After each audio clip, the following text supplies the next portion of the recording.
The galaxy was calm when it happened. Out in deep space, far beyond the crowded trade routes and the bright hubs of alien civilizations, strange signals began to spread. At first, they were faint, nothing more than static whispers caught by long-range listening posts. But within hours, every major listening station across the stars reported the same thing. A message, repeated again and again, in dozens of languages, carried by a power so strong it could not be blocked or ignored. It came from Earth. The message was simple. There were no greetings, no negotiations, no requests.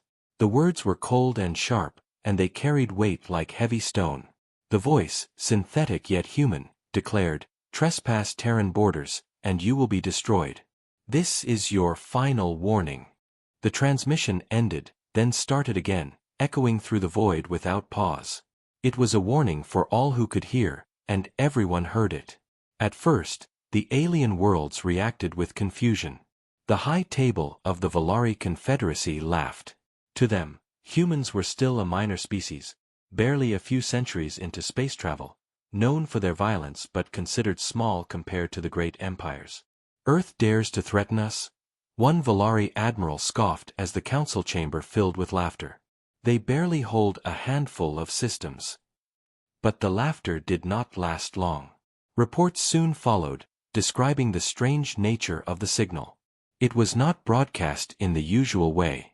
Instead, it seemed to ride the fabric of space itself, reaching every corner of known space at the same time. No one could understand how such a transmission was possible, but the meaning was clear. Earth wanted everyone to know. On the mining colonies of the Tazari, workers paused as the message reached their outposts. On the merchant fleets of the Chiron, traders exchanged nervous glances. Even the warlords of the Yekra Syndicate, proud and ruthless, went silent when the voice played on their bridges. The galaxy was unsettled. Some saw the message as a joke, a bluff made by a young species desperate to look powerful. Others felt something colder behind the words, something that made their spines tighten. The humans had spoken with no emotion, no attempt to sound kind or reasonable. It was not a request. It was a declaration. In the far reaches of the Drakari kingdom, an old historian named Avaris compared the message to ancient human records. He showed his students a history of Earth's wars, endless conflicts across millennia. "Never mistake humans for weak," he said softly. "They fight until nothing is left." His words unsettled the young scholars, for the histories told of a species that never surrendered, a species that adapted to every enemy it faced. Across the galaxy, debates began. Councils gathered, admirals argued, merchants worried about trade routes that brushed against Terran space. Some claimed the humans were hiding something, a weapon or fleet that could make their warning real. Others dismissed it as empty noise. Yet no one could ignore it. The voice played day and night, without pause, across every world.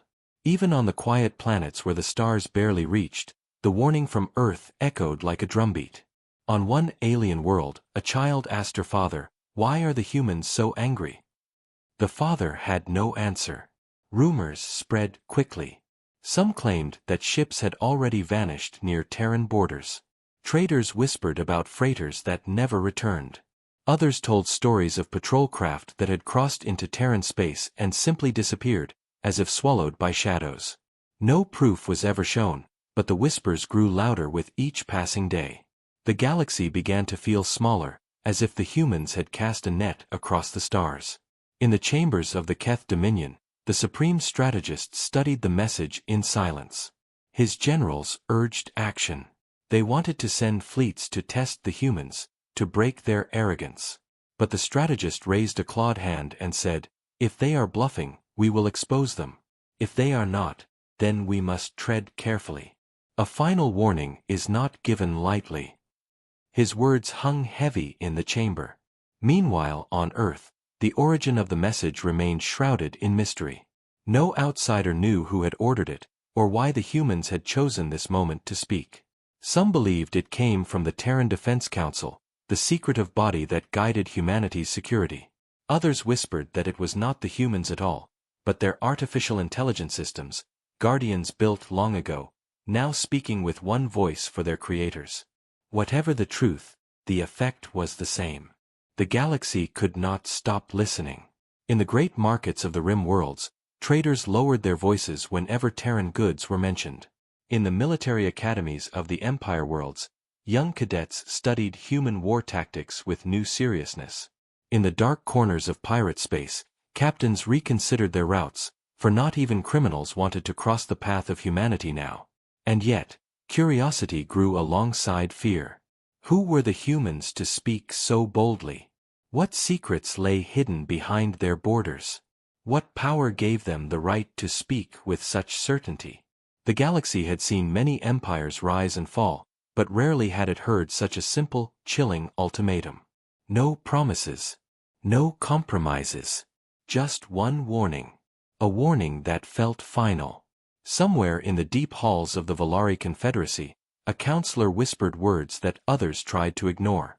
Perhaps, she said quietly, the humans are not warning us. Perhaps they are preparing us. And with that, silence filled the chamber, because no one wanted to consider what humans might be preparing for. The message from Earth did not fade. Days passed, then weeks, and still the warning continued across the stars without pause. Trespass Terran borders, and you will be destroyed. This is your final warning. It echoed in the minds of billions, and no one could silence it.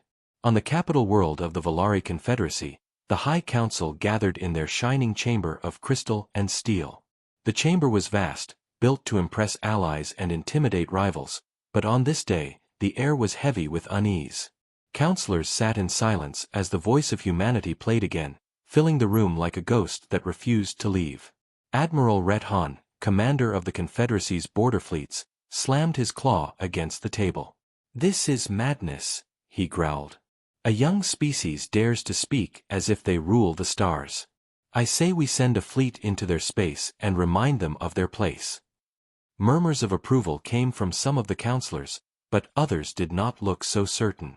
High Speaker Lyraya, leader of the council, raised a hand for silence. Her voice was calm but sharp. "Admiral, you are quick to speak of war, but you ignore the questions that matter. How did the humans broadcast this message across the galaxy at once? No empire we know, not even ours, has that technology."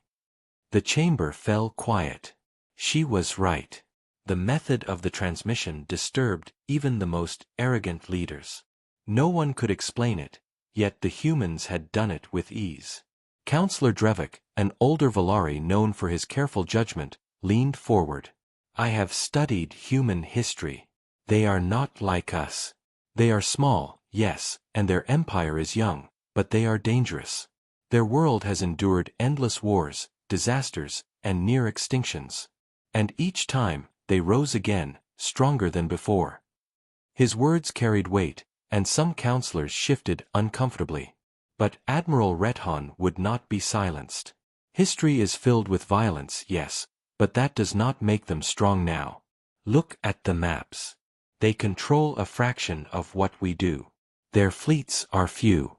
Their resources are limited. This warning is a bluff, nothing more." Lyraya looked at him sharply. "And if it is not?" That single question echoed across the chamber, making the counselors exchange uneasy glances. The debate was not only among the Valari.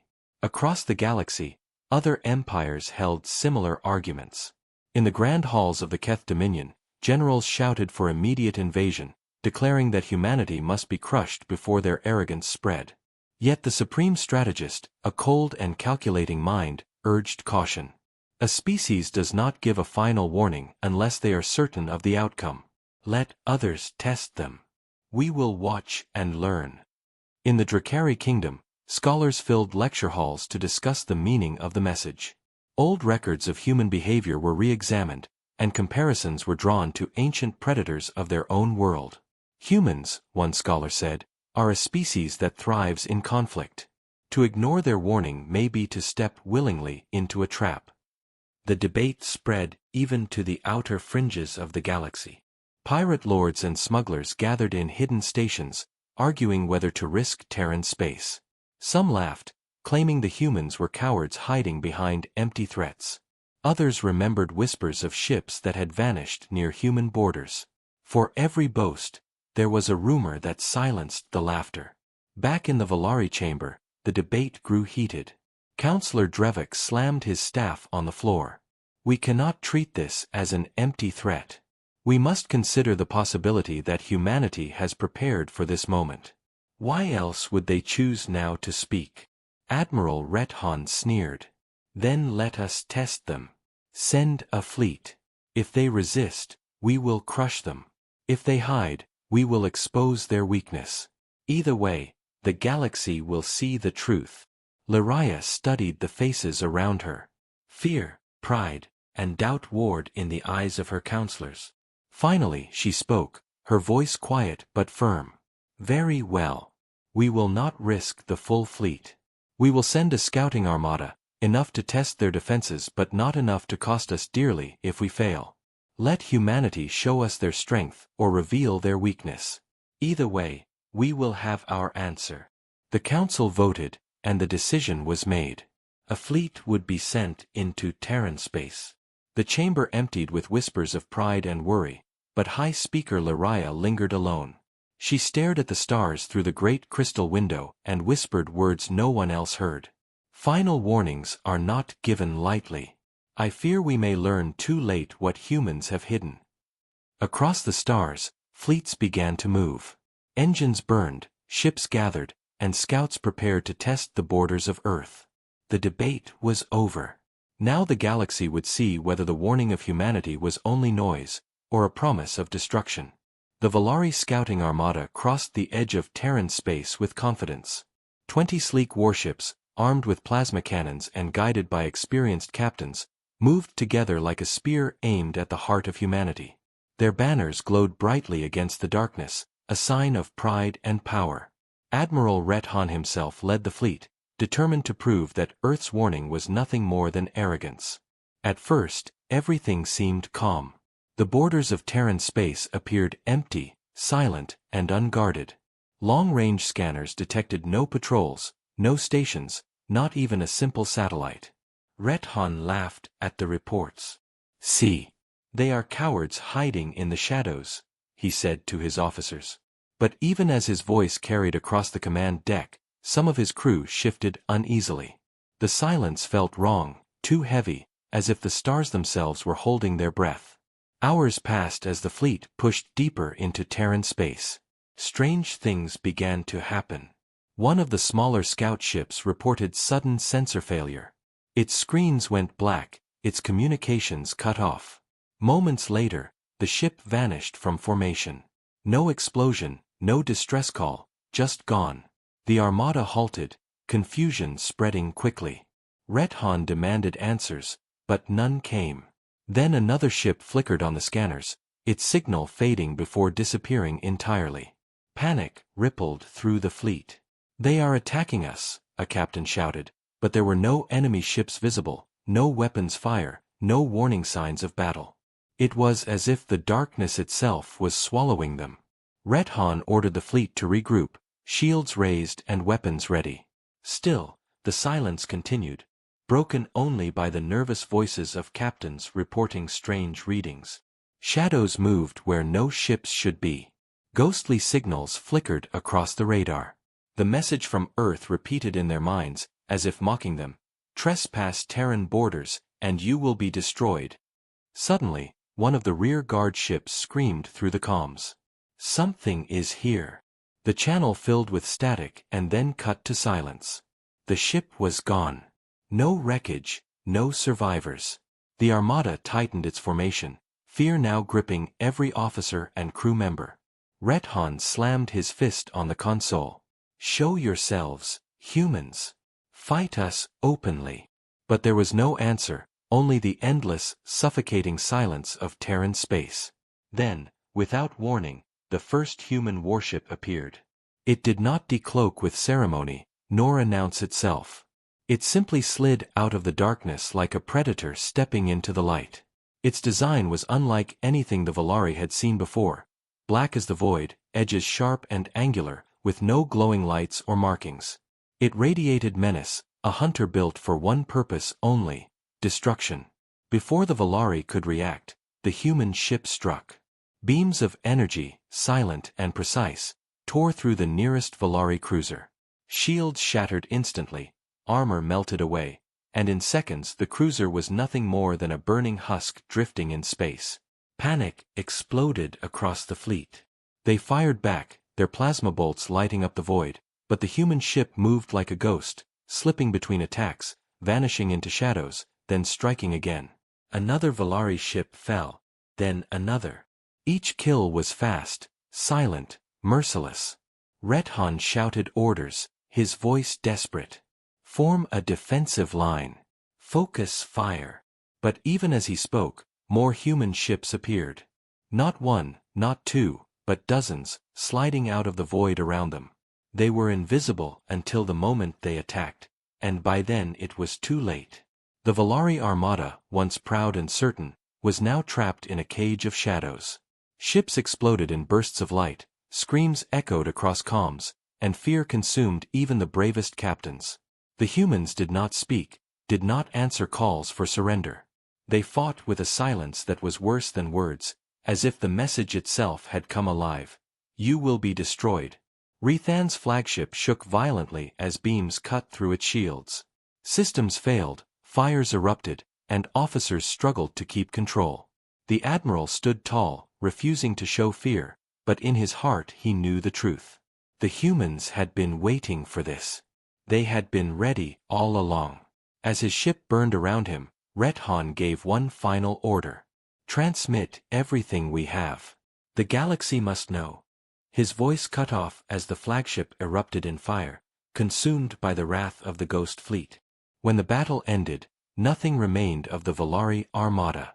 No survivors, no wreckage large enough to tell the story. Only silence. Terran space was once again calm, as if nothing had ever happened. And yet, far away, fragments of transmissions escaped before the destruction. Broken words, half-screams, signals filled with static and fear. Enough for the galaxy to hear the whispers of what had happened. The Valari had entered Terran borders. And the humans had kept their promise. The survivors never came. When the Valari scouting armada entered Terran space, the galaxy waited for reports of their victory, but no ships returned, no messages arrived, and only broken fragments of static filled the comms. At first, the Valari Confederacy tried to hide the truth, claiming their fleet was still on a mission, but whispers spread faster than lies. Smugglers spoke of signals filled with screams, traders claimed they had seen burning wreckage near the border, and mercenaries told stories of shadows that moved like hunters among the stars. Soon, the truth became clear, an entire fleet had been erased. The galaxy demanded answers, but the Valari had none, for even they could not explain what had happened. What no one knew was that deep within Terran space, the ships that had destroyed the Valari armada were gathering. They were not like the warships of other empires, covered in symbols of power or painted in bright colors of pride. They were black and silent, built for one purpose only. They had no names, no banners, no songs sung in their honor. They were shadows with teeth, hunting silently across the void. They were called the Ghost Fleet. Every vessel was designed to vanish into the darkness, invisible to sensors, undetectable until it chose to strike. Each hull was layered with strange alloys that absorbed signals and twisted scans, making them appear as empty space. Their engines ran cold, leaving no heat trails. Their weapons were not the loud plasma bolts of the Valari or the glowing beams of the Keth, but sharp, silent energy that cut ships apart with surgical precision. And worst of all, they carried no mercy. When the Valari armada entered Terran borders, the Ghost Fleet did not send warnings or demands for surrender. They destroyed with efficiency, as if carrying out a judgment already decided. To the humans, the warning had been given. Trespassers had chosen their fate. Across the galaxy, those few who heard the broken transmissions spoke of the silence between the screams. They said the human ships never spoke, never answered comms, never gave names. They struck without sound, and when the battle ended, only the message remained, echoing endlessly, "Trespass Terran borders, and you will be destroyed." For many, this silence was more terrifying than open war, for silence meant certainty. Rumors grew. Some claimed the Ghost Fleet was not controlled by humans at all, but by ancient machines, artificial minds built to protect Earth until the end of time. Others said the fleet was crewed by humans who had been born for war, soldiers raised in the shadows, trained only to kill. And some whispered that the Ghost Fleet was not human at all, but something darker that Earth had awakened, something older than their own species. None of these stories could be proven, yet all of them carried fear. The galaxy had never seen ships vanish so completely, never seen destruction so clean, so absolute. Even the Yekra Syndicate, known for their ruthless raids, halted their attacks on Terran borders, their pirate fleets choosing safer paths far from human space. "No profit is worth crossing ghosts," one pirate captain muttered before erasing all Terran routes from his charts. Back in the Valari Confederacy, the council was torn apart by anger and fear. Families demanded answers for the lost crews, military leaders demanded revenge, and traders begged for peace, for they feared the collapse of routes near Terran space. Admiral Rethan's name became a curse, spoken with bitterness and regret. His arrogance had led thousands to death, and now the Valari had no fleet to replace the loss quickly. High Speaker Lyria sat in silence as the debates raged, her eyes dark with worry. She remembered her own words, that final warnings are not given lightly, and now she knew she had been right.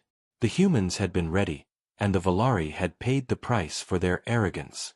Meanwhile, in other empires, fear grew into respect. The Keth Dominion halted their war plans, unwilling to risk their own fleets. The Drakari Kingdom began quiet talks about treaties, for they saw in humans a mirror of their own ancient predators. The smaller empires, those with fewer fleets and weaker armies, simply erased Terran space from their maps, choosing to pretend it no longer existed. But no matter how much they tried to ignore it, the warning continued, filling the stars with its unshakable presence. The Ghost Fleet remained unseen, yet its shadow stretched far beyond Terran borders.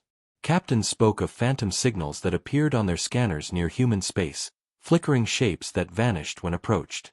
Merchants claimed to feel watched when passing near Terran routes, their crews whispering about eyes in the darkness. And always, the voice came, cold and certain. "This is your final warning." The galaxy now understood what it faced, though few dared to admit it. Humanity had chosen silence as its weapon, and the Ghost Fleet was its blade.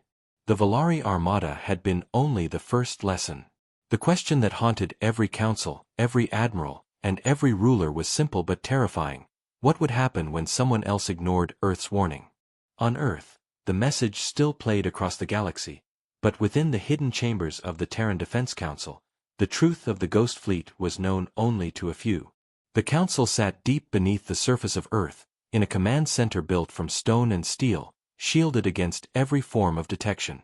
Around a vast table sat men and women, soldiers, scientists, and leaders who carried the weight of humanity's survival.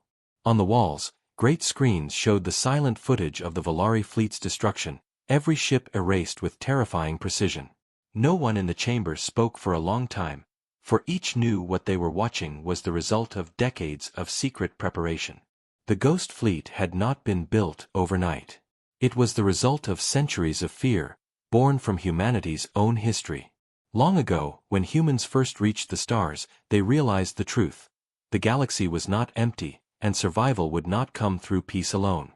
Empires rose and fell on violence, and weakness meant death.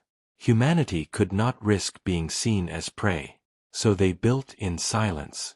While the galaxy dismissed them as a minor species, Earth poured every resource into hidden projects. Mines dug deep into asteroids harvested rare metals no one else could trace. Research stations disguised as abandoned colonies created weapons no outsider could imagine. Generations of soldiers trained in isolation, never knowing the world beyond their warships. And from these efforts came the Ghost Fleet, humanity's secret weapon. Unlike other fleets, it was not designed for conquest. It was not meant to expand borders or capture worlds. It was made for one purpose alone, to defend Earth from extinction. Every hull was forged with stealth, every weapon tested for precision, every system built to operate without error. The ships carried no names because they carried no pride. They were not symbols of power but instruments of survival. Each vessel was controlled by both human crews and advanced artificial minds, merging instinct with perfect calculation. Where one would hesitate, the other would act. Together, they became a force that could not be stopped. The Council had long debated whether to reveal the fleet. 4 years, they chose silence, allowing the galaxy to believe humanity weak, allowing rivals to underestimate them. But the time for silence ended when alien fleets began to circle Terran borders, when whispers of invasion reached the ears of Earth's leaders. It was then the decision was made. The warning was sent, and the Ghost Fleet was released into the shadows. In the command chamber, General Kalen, the supreme commander of Terran defense, rose to his feet. His voice was steady, but his eyes were sharp with fire. The Valari were the first to test us, and they were erased. Others will follow. We must be ready. Around him, the council nodded.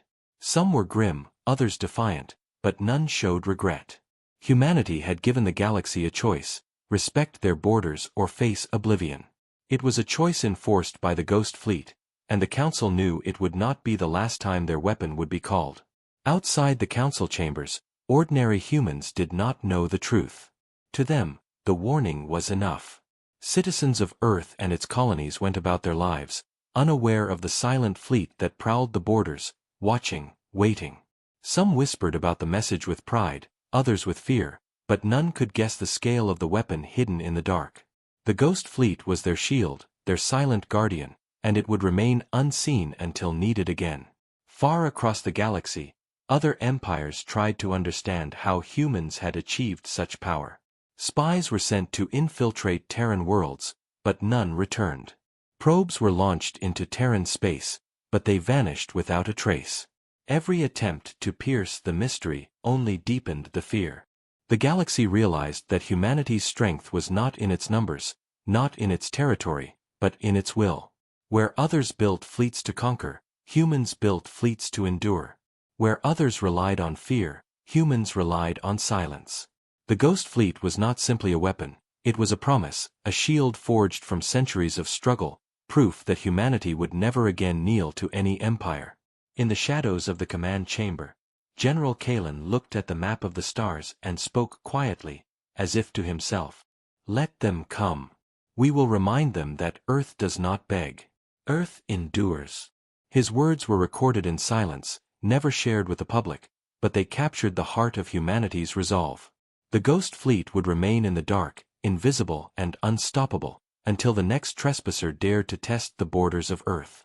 And when that day came, the galaxy would once again learn the truth behind the final warning. When the last fragments of the Valari fleet's transmissions reached the wider galaxy, chaos spread like wildfire. Broken screams, static-filled pleas, and sudden silences painted a picture more terrifying than any official report could have. Entire fleets were not supposed to vanish without a trace. Yet the Valari Armada had been erased as if it had never existed. Panic rippled across worlds, markets and councils, and for the first time in centuries, the galaxy trembled at the actions of a species once dismissed as young and fragile. On the capital world of the Valari Confederacy, grief turned to fury. Families demanded justice, military leaders demanded revenge, and politicians shouted in anger, but none dared to cross Terran borders again. Some called for building a new fleet to strike at Earth, but others whispered that doing so would doom them all. High Speaker Lyria stood in the center of the council chamber, her voice weary but sharp as she silenced the cries of war. "Do you not understand?" she asked her people. "The humans warned us. We ignored them, and now thousands are dead. Do you wish to feed them more?" Her words did not bring peace, but they planted doubt, and doubt was enough to delay rash action. Far away in the halls of the Keth Dominion, the supreme strategist listened to the recordings of the Valari's final moments. His advisors begged him to strike before humanity grew stronger, but the strategist only watched the static-filled screen in silence. "They gave a final warning," he murmured. "A species that survives by clawing through history does not bluff. If the Valari, with all their arrogance, were destroyed, what chance would we have? No. We will wait. Let others test them further." His decision spread unease among the generals, but none dared to challenge him.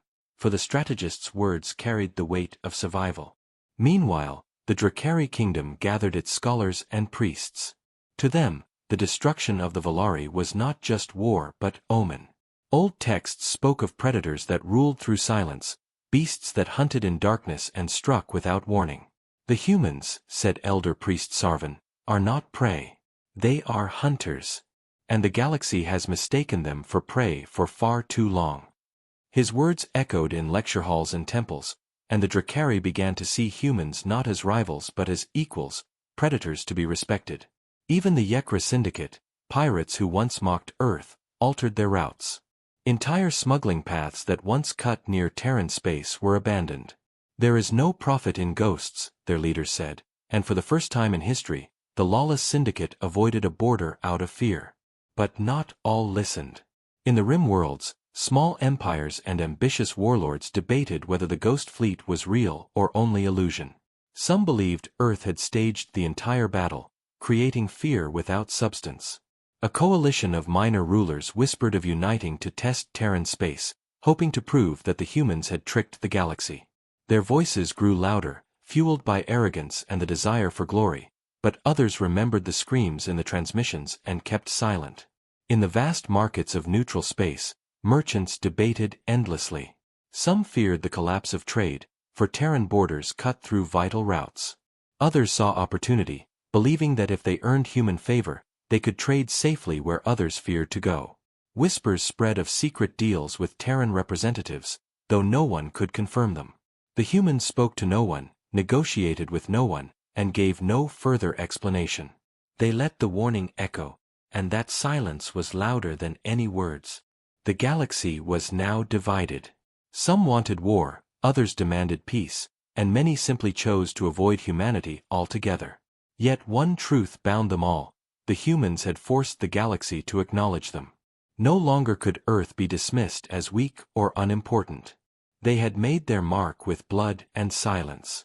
Back on Earth, the Terran Defense Council monitored the galaxy's response with calm precision. General Kalen studied reports of panic, treaties, and shifting trade routes with cold satisfaction. They are learning, he said to his officers.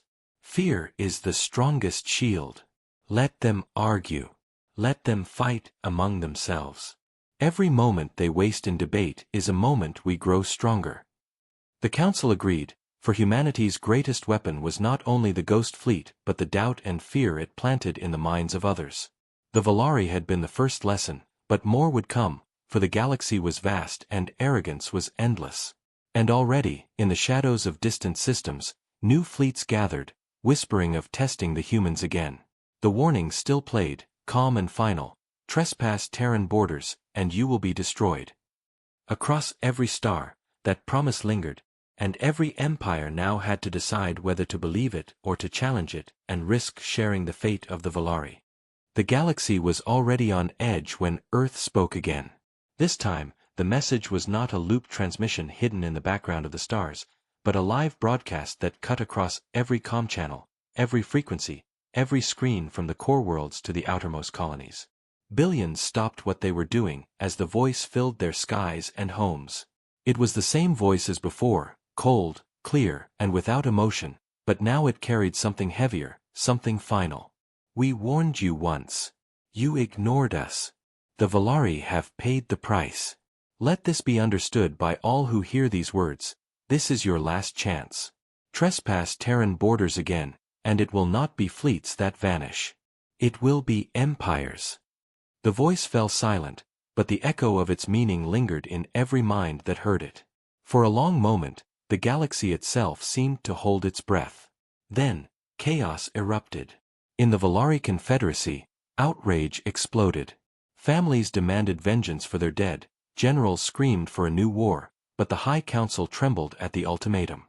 Some argued that the Valari had no choice but to retaliate or lose all pride, while others whispered that further defiance would lead to their extinction. In the end, fear outweighed pride, and no fleet was launched. They cursed the humans in speeches, but they stayed behind their borders, unwilling to gamble again. In the Keth Dominion, the supreme strategist listened to the message in silence. His generals begged him to unite the galaxy against Earth, to strike before humanity grew stronger, but he dismissed them with a flick of his claw. "They do not bluff," he said simply. "The Valari thought they did, and they are gone. Pride does not win wars, survival does. We will not move against them." His words spread through the Dominion like ice, silencing every call for war. In the Drakari kingdom, the priests and scholars gathered to discuss the ultimatum. To them, it was not just a warning but a declaration of dominance. Elder Priest Sarvan raised his voice before the great assembly. "The humans do not ask for tribute. They do not ask for land. They ask only for respect. They demand what predators demand, to be left in peace until they are crossed. If we are wise, we will honor their demand." The Drakari bowed their heads in agreement, choosing caution over confrontation. But not everyone chose silence. In the Rim worlds, a coalition of small empires declared that Earth's warning was nothing but arrogance. They claimed that no species had the right to threaten the galaxy, that the humans were only trying to scare the weak with lies.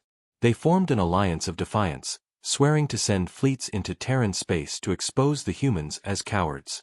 Their leaders boasted in public speeches, mocking the ultimatum, and their people cheered with pride, though behind closed doors even they felt the sting of doubt. In the pirate havens and smuggler dens of the Yekra Syndicate, the ultimatum changed everything. Entire networks of routes near Terran borders were abandoned. Pirate captains refused to sail anywhere near human space, claiming that ghosts watched them from the dark. "We fight for profit," one pirate lord growled, "but there is no profit in war with Earth. There is only death." Slowly, one by one, the Syndicate obeyed the ultimatum, not out of respect but out of survival. On Earth, the Terran Defense Council monitored every reaction. Reports from across the galaxy flowed into the command chamber, each one proving that the ultimatum had achieved its purpose. Some would hate them, some would fear them, some would plan in secret to challenge them again, but all of them now respected humanity. General Kalen watched the screens with cold eyes. "The galaxy needed to hear our voice," he said quietly. "Now they know that Earth does not beg, Earth does not compromise, and Earth does not forgive trespass." Around him, the council sat in grim agreement. They knew the ultimatum would not end the challenges. There would always be fools who doubted, always arrogant rulers who thought they could break the will of humanity. But that was the point. The ultimatum was not only a warning. It was a promise enforced by the Ghost Fleet waiting silently in the dark. And when the next trespass came, the galaxy would see that humanity's words were not empty threats but iron law. Across the stars, the debate continued. Should the galaxy unite against Earth, or should they stay away and let humanity remain in its cage of shadows? No answer came, for every empire was torn between pride and fear. But one truth grew clearer with every passing day: Earth had spoken, and its ultimatum was final. The galaxy stood divided after the Terran ultimatum, and the silence that followed was heavier than war. 4 weeks, no fleet dared to cross the border, no probe dared to drift into Terran-controlled space.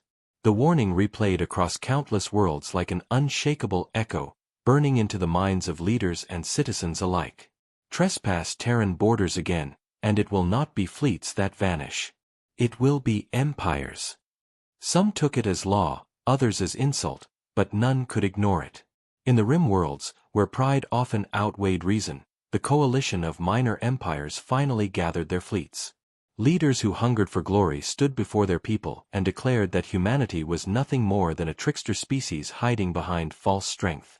They launched ships into the dark, their banners bright and their speeches louder than their caution.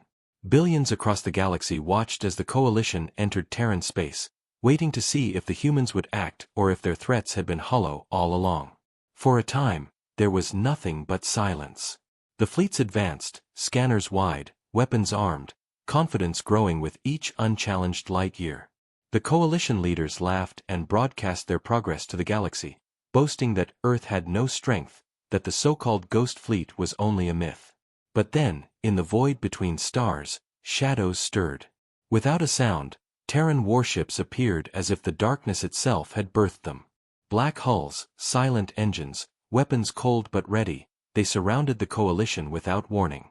Panic filled the enemy fleets as alarms screamed, but it was already too late. The Ghost Fleet did not speak. They did not broadcast threats or promises. They simply acted. In perfect silence, the Terran ships unleashed their fire.